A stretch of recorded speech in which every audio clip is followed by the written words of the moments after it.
Media Islamnet dan radio kesayangan Anda menghadirkan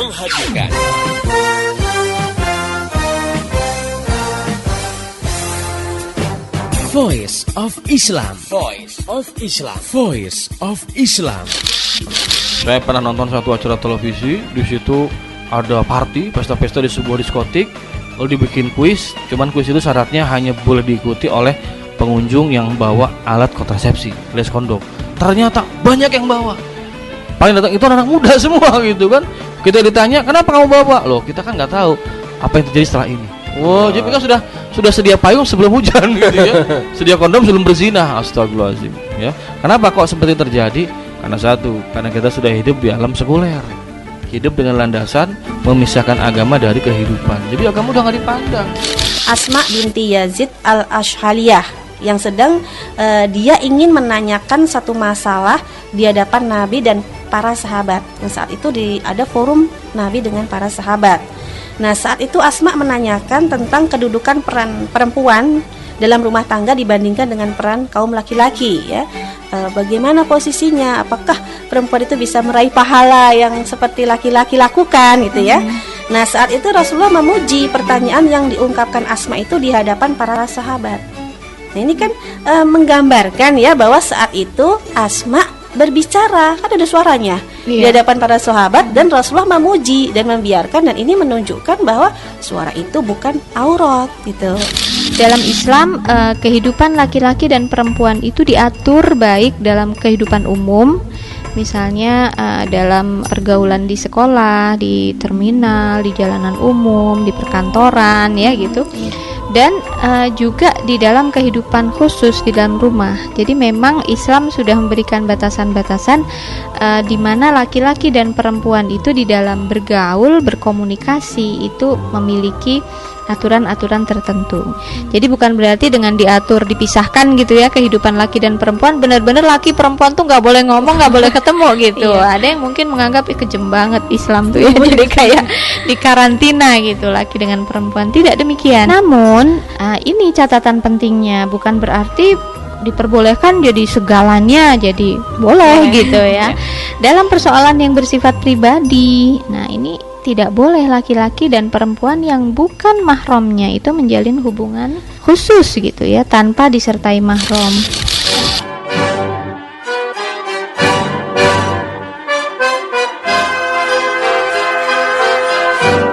Voice of Islam.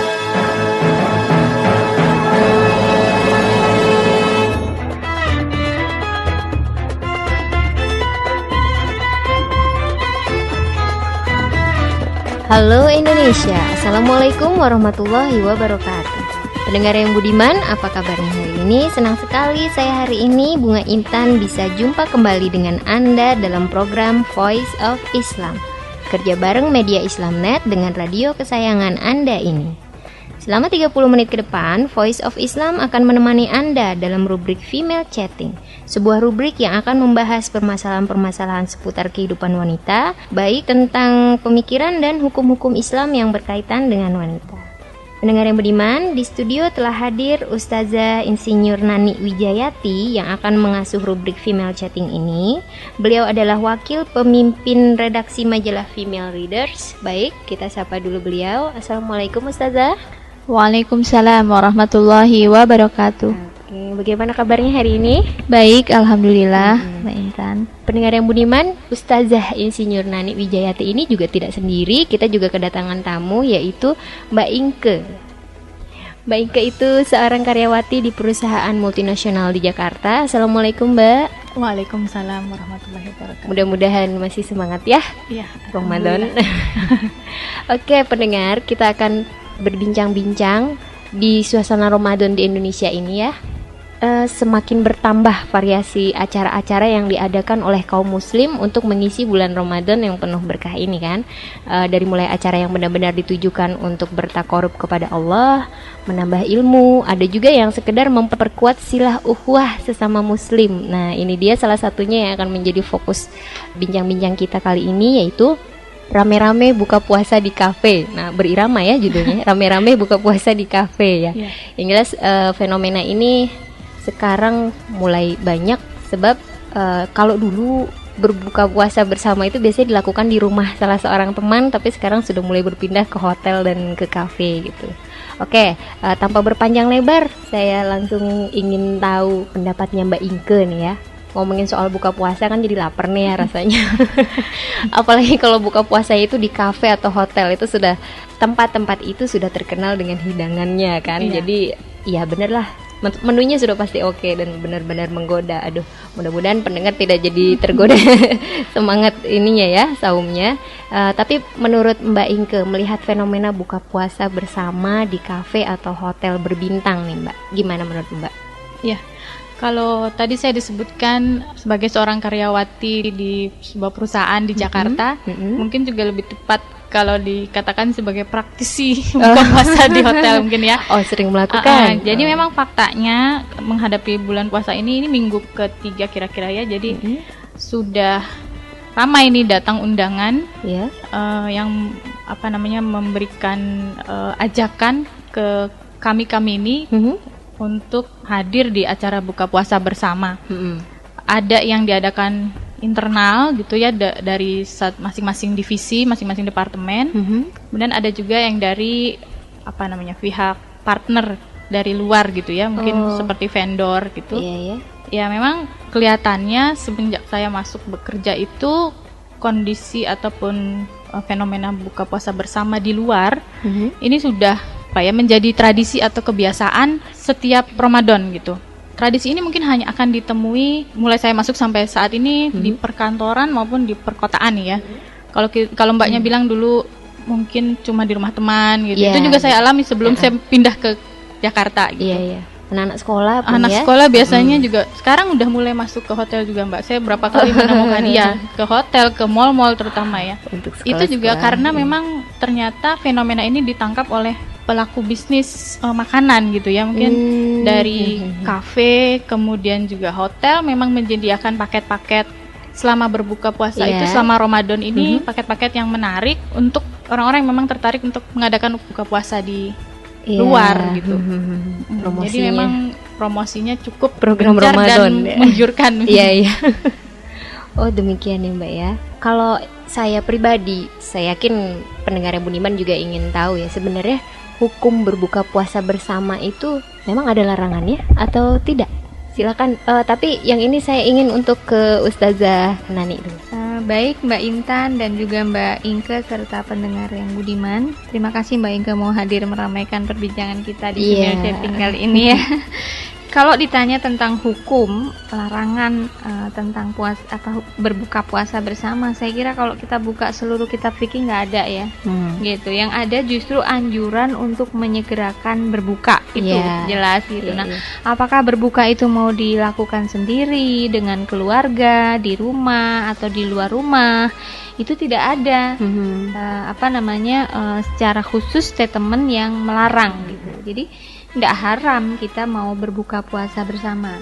Bahkan justru mungkin ketika ada orang yang memang punya motivasi untuk mentraktir istilahnya ya, dia punya kelebihan rezeki dan kemudian dia ingin mentraktir teman-temannya atau keluarganya untuk berbuka puasa, itu adalah sebuah motivasi yang sangat bagus. Gitu. Bahkan untuk yang tidak berpuasa pun ya punya kesempatan betul untuk memberikan Subhanallah. sajian yang pahalanya insya Allah juga sama dengan orang yang berpuasa. Benar-benar bulan penuh berkah ya. Saya ingin bertanya untuk kedua tamu kita ini, motivasi seorang muslim, kenapa sih sekarang memang makin marak ya? Dulu berpuluh tahun yang lalu jarang lah ada acara berbuka puasa bersama gitu. Sekarang makin banyak dan bahkan seperti yang dikatakan Mbak Ingke tadi ya, bukan hanya di perusahaannya saja, kadang-kadang yang mengundang adalah perusahaan partner gitu kan. Kita tidak bekerja untuk perusahaan itu gitu. Nah, itu sebenarnya pasti macam-macam ya motivasi untuk membuat acara berbuka puasa itu gitu. Antara lain itu seperti apa sih motivasinya Mbak? Ya, selain mungkin masih ada ya dorongan dari anjuran agama. Kalau yang saya temui untuk acara yang dilakukan oleh internal itu mungkin ya motivasinya adalah untuk mempererat tali silaturahim gitu ya. Sila ukhuwah yang ada di dalam area kerja yang sama gitu. Kalau untuk yang perusahaan luar ini mungkin ya jadi agak tanda kutip gitu ya, karena sedikit ada unsur bisnis di sana, karena memang dengan mereka mengundang kita kemungkinan besar adalah untuk membangun hubungan bisnis ya, ya baik yang belum berpartner dengan kita maupun yang sudah berpartner dengan kita, mungkin seperti itu, Mbak. Menurut Mbak Nani bagaimana, Mbak? Iya, baik. Sebenarnya sederhana aja kalau misalnya kita lihat, memang di bulan Ramadan itu berbuka puasa luar biasa fenomenanya. Masjid-masjid yang tadinya sepi terus serta-merta jadi rame, termasuk pada saat berbuka puasa gitu. Jadi sudah umum di masyarakat kita ini yang namanya berbuka puasa itu sesuatu yang menggembirakan gitu semua orang. Sehingga iya, saya juga luar biasa itu. Kepedulian untuk memberikan buka puasa terhadap orang yang berpuasa itu luar biasa tinggi. Semua masjid saya kira ramai itu. Swadaya, mereka menyediakan takjil istilahnya ya, apakah itu cola, es atau kue-kue kecil dan lain-lain untuk menghidangkan bagi semua orang yang jamaah masjid itu puasa dan mau sholat jamaah di masjid itu. Itu kan sesuatu yang luar biasa gitu menurut saya. Nah, yang jelas awalnya kalau kita lihat kan itu lahir dari sebuah pemahaman bahwa menjamin buka puasa bagi orang yang berpuasa itu mendapatkan pahala yang sama dengan orang yang puasa itu gitu loh.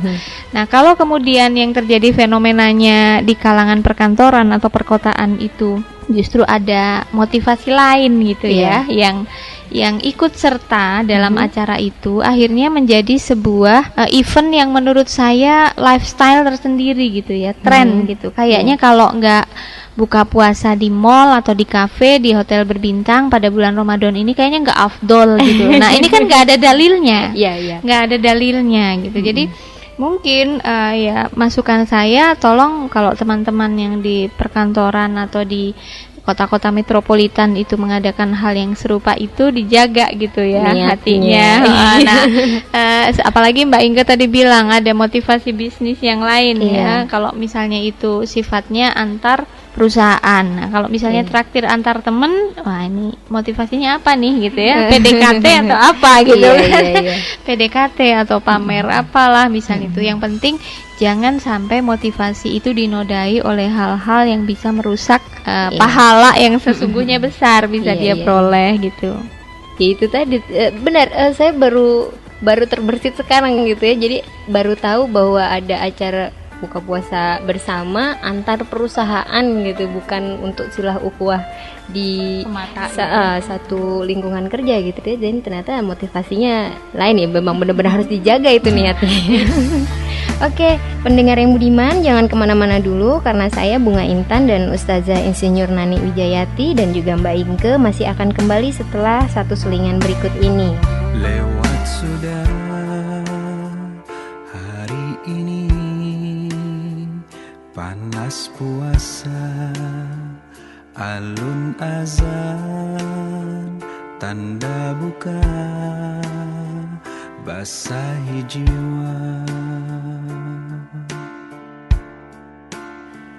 Ku sirami kering sepi di ujung hari, lambat menanti tak terasa lagi.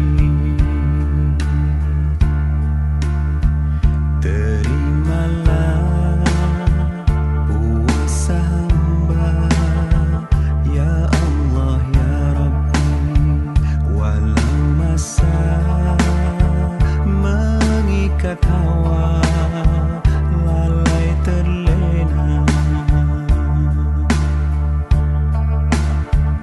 Hamba cuma insan hina di laut jalan, haus dan gersang, lapar di badan yang hamba tahan.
Masih Anda ikuti Voice of Islam, persembahan media Islamnet dan radio kesayangan Anda ini.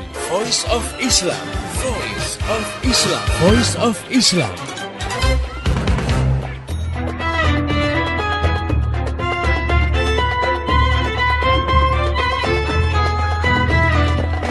Masih di Voice of Islam, kerja bareng media Islamnet dengan radio kesayangan Anda ini. Bersama saya Bunga Intan dan Ustazah Insinyur Nani Wijayati serta Mbak Inke dalam rubrik Female Chatting. Dan saat ini kita sedang membahas judul yang sangat menarik, yaitu rame-rame buka puasa di kafe.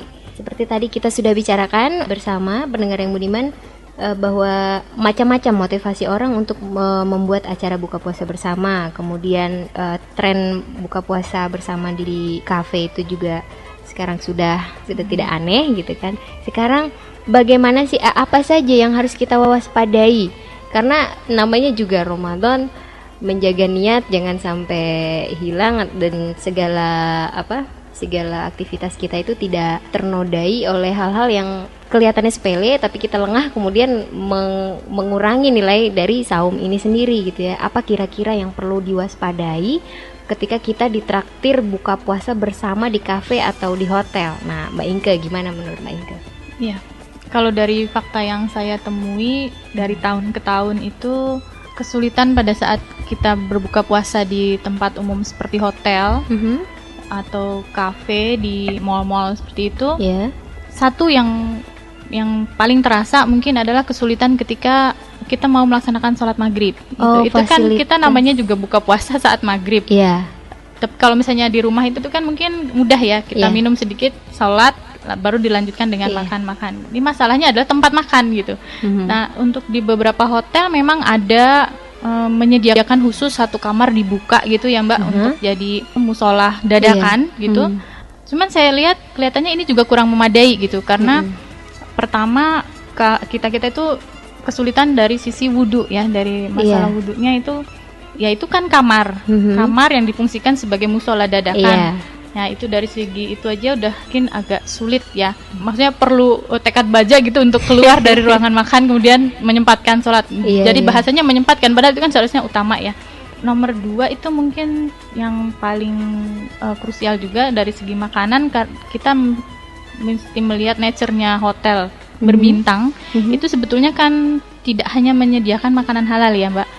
Ya, kadang-kadang definisi makanan halalnya itu orang cuma taunya tidak mengandung babi misalnya gitu ya. Nah, padahal kalau di beberapa hotel yang kita sempat kunjungi itu biasanya bentuknya buffet, Mbak. Jadi buffet itu ada beberapa food stall gitu. Di sana menyediakan berbagai jenis makanan dari berbagai jenis negara gitu, Mbak. Saya waktu itu sempat mencicipi salah satu Mbak, sup krim. Nah, saya suka, saya cari-cari resepnya di web. Nah, ada kemungkinan gitu mengandung alkohol gitu. Beberapa orang berpikiran itu terkesan berfoya-foya. Nah, menurut Ustazah Nani gimana? Iya, baik. Ada satu hal yang mendasar menurut saya, sikap atau mentalnya orang berpuasa. Coba diinget-inget waktu kecil deh. Kalau kita puasa, apa yang kita lakukan seharian dari pagi, siang, sore untuk menyambut datangnya waktu buka puasa? Pasti ngumpulin apa itu, permen, apa itu segala macam ya.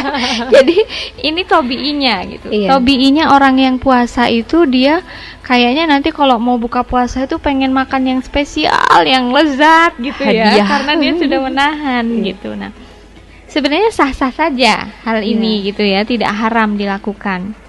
Nah, hanya barangkali kemudian kita juga mengukur gitu, mengukur bahwa hakikatnya kita berpuasa itu sebenarnya kan esensinya adalah menahan lapar, menahan haus selama waktu tertentu, dan itu sebagai faktor untuk kita mengendalikan supaya kita nafsu makannya itu tidak berlebihan gitu ya.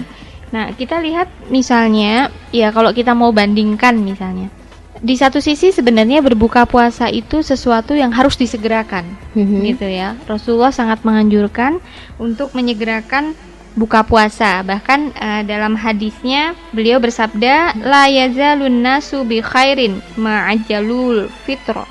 Jadi selalu manusia itu dalam kebaikan selama mereka menyegerakan berbuka. Jadi berbuka puasa segera itu adalah sesuatu kebaikan yang akan dijamin gitu ya oleh Allah untuk kesehatan manusia itu sendiri.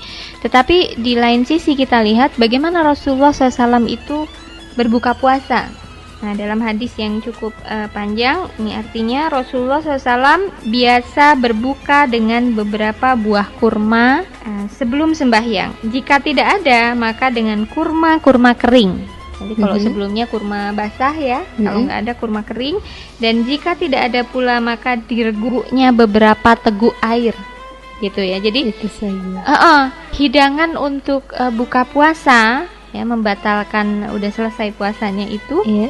Kalau Rasulullah, beliau melakukan kalau nggak kurma ya air gitu, nggak ada kurma air, terus baru beliau kemudian sembahyang gitu ya, sholat gitu. Bahkan dalam hadis yang lainnya itu juga diisyaratkan, menganjurkan bahwa jangan sampai berbuka puasa itu jadi makan malam. Jadi dilakukannya itu justru setelah sholat gitu ya, lama gitu baru buka puasa. Jadi Rasulullah katakan, jika makanan telah dihidangkan, maka makanlah dulu sebelum sholat maghrib. Jadi kan ini tuntunan untuk kita mendahulukan buka puasa gitu ya, sebelum sholat maghrib. Janganlah makan malammu itu dibelakangkan gitu. Nah itu tuntunan Rasulullah seperti itu. Nah kalau kita lihat sekarang, kita bandingkan dengan tadi rame-rame buka puasa di hotel. Kalau di rumah mungkin kita bisa atur menu itu yang cukup lah gitu ya, cukup mengenyangkan, cukup spesial gitu, sederhana, sudah bisa memenuhi kebutuhan dasar kita untuk makan. Tapi yang namanya hotel, kafe atau mall, mereka kan tidak mau melewatkan momen ini untuk mengambil keuntungan ya. Nggak mungkin dia menyediakan menu itu yang sederhana. Justru pasti yang spesial kan gitu. Jadi gimana caranya omsetnya? Gimana caranya orang itu kepengen makan itu? Beli yang tadinya banyak. Mungkin ya betul. Tadinya mungkin udah deh aku kayaknya mungkin nanti makannya ini aja. Satu. Begitu lihat hidangan yang lain banyak, kepengen juga nyicipin kan yang lain gitu. Nah, mungkin ini yang menyebabkan orang beranggapan itu jadi foya-foya gitu, berlebihan. Nah, menurut saya kembalinya kepada individu tadi. Dia harus mengukur jangan sampai berlebihan. Gitu. Selain tadi Mbak Inka sudah jelaskan, memperhatikan yang halalnya dulu, jangan karena semua menu itu kayaknya lezat dan spesial belum pernah dia coba semua gitu ya. Nah, jadi secukupnya aja lah, karena kalau berlebihan kan juga nanti dia kesakitan, sakit perut nanti itu. Bukannya jadi sehat ya. Iya, betul. Pendengar mungkin ada yang mengalami juga ya. Jadi setelah lewat bulan Ramadan, berat badan bukannya turun, malah naik karena takjilnya kalorinya tinggi-tinggi gitu kan, dipuas-puasin gitu kan. Oke, itu kan buka puasa itu udah jadi tradisi ya, buka puasa bersama rame-rame gitu. Sekarang sebenarnya tradisi seperti apa sih yang seharusnya ditumbuhkan dalam bulan Ramadan ini gitu, agar puasa kita tuh lebih bermakna, tidak sampai dinilai orang berfoya-foya misalnya seperti itu. Baik, kalau saya boleh menyimpulkan dari perbincangan kita dari awal tadi ya, ada 3 hal mungkin yang perlu kita biasakan, bukan karena yang lain kecuali karena tuntunan Rasulullah SAW. Yang pertama adalah menyegerakan berbuka, jelas itu. Saya kira kalau itu yang buka puasa rame-rame memang itu yang ditunggu. Begitu belum 5 menit aja udah belum gitu kan ya. Jelas itu nggak akan salah gitu, menyegerakan berpuasa. Nah, tapi mungkin bagi yang di rumah biasanya tuh ya, karena pengen ke masjid dulu, akhirnya udah nanti dia belakangan aja gitu. Wah, itu yang jangan sampai terjadi. Terus yang kedua, jangan kemudian momen buka puasa rame-rame itu membuat kita meninggalkan ibadah yang lain yang seharusnya kita tingkatkan. Seperti tadi, kalau kondisinya di hotel berbintang, sholatnya nun jauh di sana, di lantai dasar gitu, harus muter-muter dulu gitu. Kadang ke basement gitu kan. Udah gitu wudunya antri atau di toilet bahkan gitu, sehingga kayaknya membuat orang tuh udah kekenyangan, udah deh nanti aja dikodok di rumah gitu ya, misalnya gitu. Ini kan berarti dia sudah meninggalkan ibadah lain yang seharusnya ditingkatkan gitu. Jadi yang kedua itu, kemudian Yang ketiga, saya kira juga Rasulullah SAW di setiap Ramadan itu selalu mengatakan, aku biasanya di bulan-bulan lain didatangi Jibril hanya sekali, tapi kalau di Ramadan aku didatangi Jibril 2 kali untuk murojaah Al-Quran gitu ya. Jadi mungkin ini yang perlu diperhatikan juga untuk teman-teman muslimah di perkantoran misalnya, di mana waktu mereka luar biasa padat ya, kerja Senin sampai Jumat, berangkat subuh, pulang jam 9 malam gitu ya. Nah, tidak ketemu matahari. Udah gitu. Nah, kesempatan untuk tadarus Al-Qur'an, qiraatil Qur'an ini harus disiasati supaya dia bisa tetap lakukan di bulan Ramadan, apakah itu di perjalanan berangkat atau pulang ya. Nah, ini kadang muslimah itu tidak rasa nggak punya waktu gitu ya. Aduh, udah berangkat subuh, padahal pada saat berangkat itu saya sendiri kalau ke Jakarta biasanya kadang justru merasa zikir, doa atau murojaah Al-Qur'an itu malah bisa saya lakukan itu selama perjalanan gitu ya. Menghafal surat yang cukup panjang bisa dalam perjalanan. Karena apa? Di Jakarta macet 2 jam. 2 jam itu waktu yang sangat efektif menurut saya untuk memperbanyak zikir, doa dan tadarus Al-Qur'an. Nah, kadang orang punya image baca Quran tuh mesti duduk manis di masjid atau di musola, di depan sajadah. Padahal kan di mana saja itu bisa dilakukan. Saya kira itu himbauan untuk para muslimah. Mudah-mudahan di Ramadan ini kita bisa mendapatkan keberkahan dan makna puasa yang lebih baik. Saya kira itu Mbak Intan. Subhanallah ya, perbincangan kita hari ini pendengar yang budiman. Itu dia tadi bincang-bincang kita dengan Ustazah Insinyur Nani Wijayati dengan Mbak Inke juga tentang rame-rame buka puasa di kafe. Oke pendengar, kami juga menampung usulan-usulan Anda dalam pembahasan persoalan-persoalan wanita lainnya. Nah, Anda bisa kirim surat ke radio kesayangan Anda ini atau kirim SMS ke 0856 9492 4411. Saya ulangi 0856 9492 4411 atau bisa juga melalui email ke mediaislamnet@yahoo.com. Saya Bunga Intan dan seluruh kerabat kerja yang bertugas mengucapkan terima kasih kepada Ustazah Insinyur Nani Wijayati dan Mbak Inke. Terima kasih banyak. Sama-sama Intan. Terima kasih juga buat pendengar yang setia mengikuti acara ini. Pesan saya, mari kita sampaikan apa yang kita peroleh dari acara ini kepada yang lain agar rahmat Islam ini bisa segera tersebar luas termasuk di kota Anda yang tercinta ini. Dan esok hari insya Allah Voice of Islam akan kembali hadir di waktu dan gelombang yang sama. Mari menimbang masalah dengan syariah. Assalamualaikum warahmatullahi wabarakatuh. Demikian tadi Voice of Islam. Voice of Islam. Semoga hikmah yang terkandung bermanfaat untuk kita semua. Amin, amin, amin. Ya Robbal Alamin. Kembali bisa Anda dengarkan Voice of Islam. Voice of Islam menghadirkan topik-topik seputar kehidupan kita esok hari di waktu dan gelombang yang sama.